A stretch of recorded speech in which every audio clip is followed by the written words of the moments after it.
JEE exam preparation, ठीक है, clear? यहां तक किसी भी प्रकार की कोई दिक्कत? चलो अब बात करते हैं सर हीट। हीट क्या होता है sir? Energy transfer by virtue of temperature difference. जो एनर्जी का ट्रांसफर होता है टेम्परेचर डिफरेंस के कारण, वो हमारा क्या कहलाता है सर? हीट कहलाता है। वो क्या कहलाता है सर? हीट कहलाता है, ठीक है, हीट कहलाता है। अब जैसे आपने बोला था सर कि जो एरिया होता है पीवी के बीच, जो एरिया होता है सर पीवी के बीच, वो क्या देता है? वो सर हमारा वर्क डन देता है। वो हमें क्या देता है सर? वर्क डन देता है। इसी तरीके से जब आप टीएस डायग्राम बनाते हो, टीएस डायग्राम आप बनाते हो तो जो एरिया देता है वो क्या देता है सर?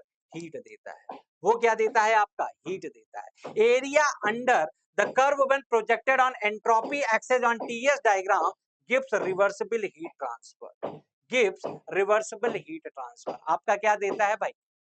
हीट ट्रांसफर देता है, ठीक है। जैसे पीवी डायग्राम आपका क्या देता है सर?